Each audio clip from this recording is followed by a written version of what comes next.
Hello everyone, today we're going to rank philosophical problems. First up, infinite regression problem. So basically, I'm walking to the bus. Why are you walking to the bus? To go to work. Why go to work? To pay the bills. Why pay the bills? Because I want food. Why eat food? Because I don't want to die. Why live? Basically, the infinite regression problem is just asking why, again and again and again, and you can try it with literally everything. Of course, it probably doesn't have a clear solution, so it's definitely a hard problem to solve. I think the only answer that I could ever give that might answer in some scenario is if we have an omni-being, so being that is all-powerful and all-knowing, commonly known as God. If such a being exists, it might be the only way to answer this question and solve the problem of infinite regression, because otherwise we can always keep asking why. But only when we have an all-knowing being is there a possibility of there being that actual axiom of truth that we cannot ask why anymore and it would simply loop or there would be no answer. So definitely a hard philosophical problem. It's also very simple and you can do it at home. So that's it, S tier. Now what about the problem of knowledge? It's very similar in the sense that can we know anything? And what is our knowledge based upon? And well, once again, it kind of relates to the infinite regression problem in the sense that why should we trust our eyes? Why should we assume that our ears are not lying? How do we base this information on? What do we base logic on? Why base logic on the axioms that we have right now of the three laws of logic? Why have the law of non-contradiction instead of, for example, trivialism? And trivialism is the view that all statements are true, even contradiction ones. So you could say that trivialism is false and that statement would be true, but trivialism would also be true at the same time. So why shouldn't our axiom for logic be that, which is trivialism? Why be the law of non-contradiction, for example? So definitely another very hard philosophical question. I think that's going to be a common theme. And because this is a topic that fundamentally looks at every part of our knowledge and everything else. I mean, if we don't have knowledge, we don't have anything else philosophically either. So it's in a sense the most deep and foundational question there is. And so that's why it's gonna also go in the S tier. Third on the list, moral relativism. Is moral relative? Is it objective? Which one is it? That's basically the whole problem. There's of course the very specific split between theists and atheists. Theists believing that of course morality is objective and that it can only be objective with God. And usually atheists, not always, but usually atheists believing that morality is subjective and well, relative. And so we must ask the question, what is morality based on? How do we know if morality is objective? If there is no God, how can morality be objective?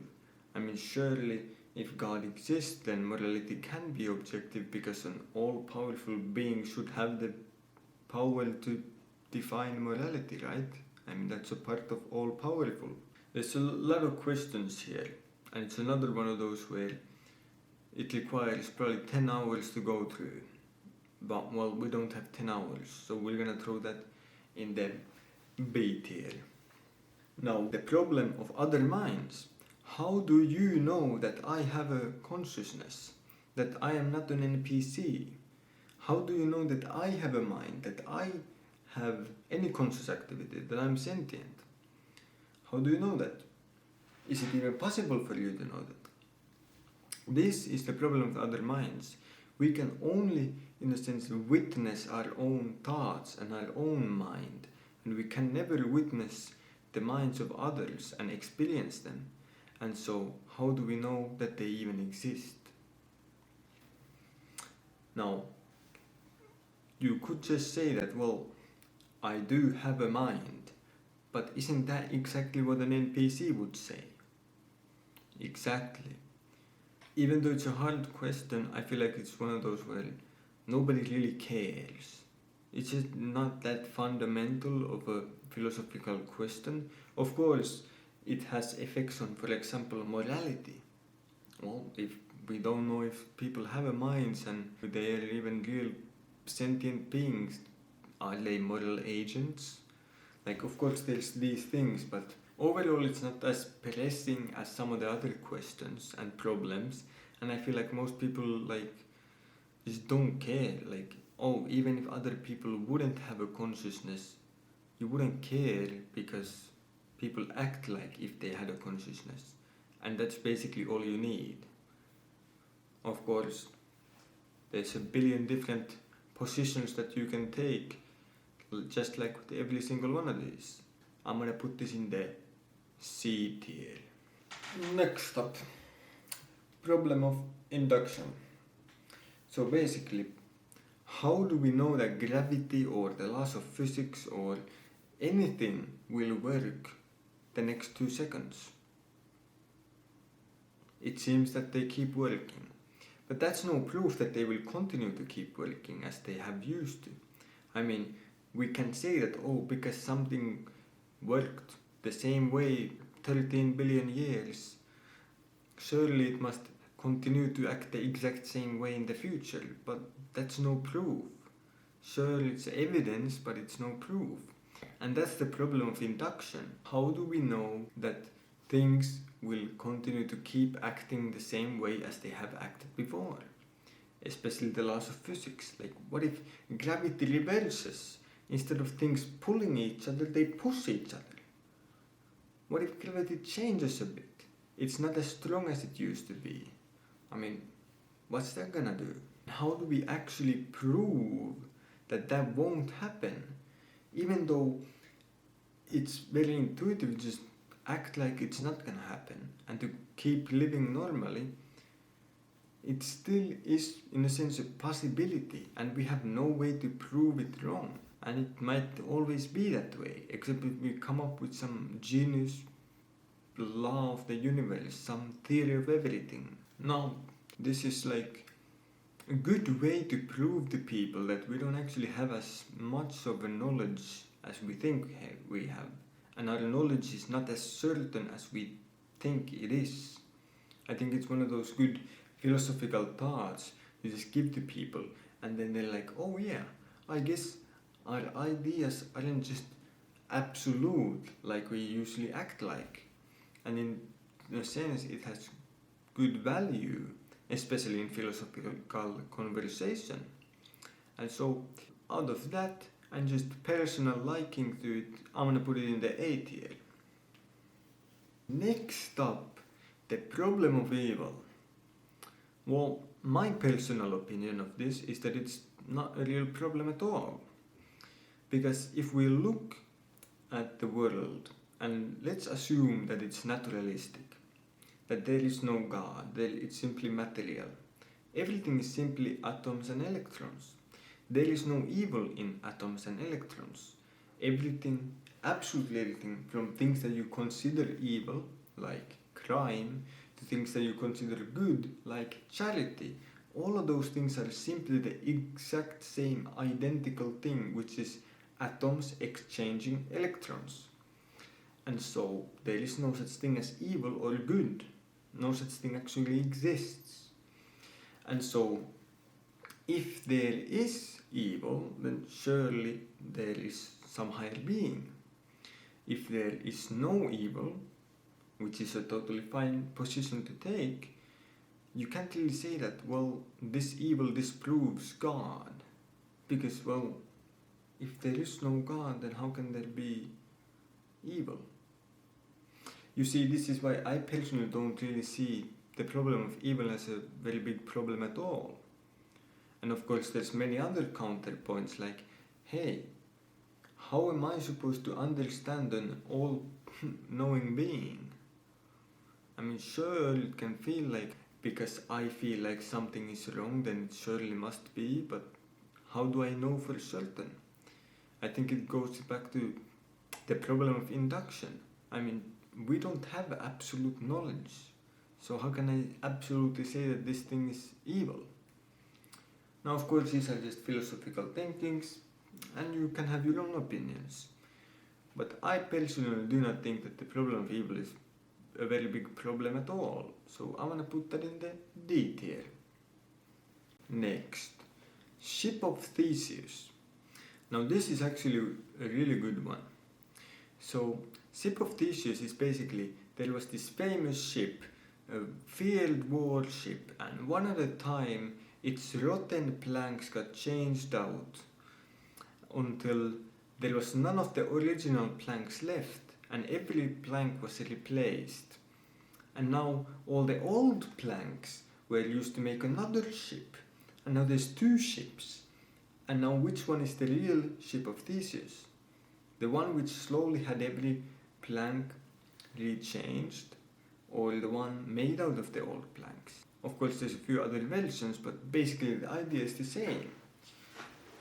Are we, in a sense, the same person, for example, if all of our atoms were to change, like they do change throughout our lives? We don't have the same atoms as that we had when we were born. We don't have the same cells either. Many of our cells die and regrow and so on. So it's asked the question, are we the same person? It deals with identity. And you know, my personal answer to this is that identity is in a sense just a construct that we create. And so when people believe that something is the ship of Theseus, then that is the ship of Theseus, whether it actually is or not, because it is the belief and the, in a sense, the construct of our mind that we apply to it that makes it the ship of Theseus. It's not actually a piece of wood that is the ship of Theseus. It is simply our idea that is attached to a certain ship. So the ship of Theseus could certainly change. And also, if you want to be real based, you can just say that there's two ships of Theseus. Yeah, just multiply their warships like that. That's pretty good. But there's a lot of other answers and things to think about. I'm gonna put this in the A tier. Finally, we have the trolley problem. Probably one of the most famous, if not the most famous, philosophical problem. Basically, you have 5 people on one track that can't move, are tied down, or they're listening to music and they can't hear the trolley coming, and you can pull a lever to switch the path of the trolley, and it only hits one person instead of 5. And now it's, well, should you pull the lever? And once again, there's so many answers that you can take to this. You can say that, well, a utilitarian would say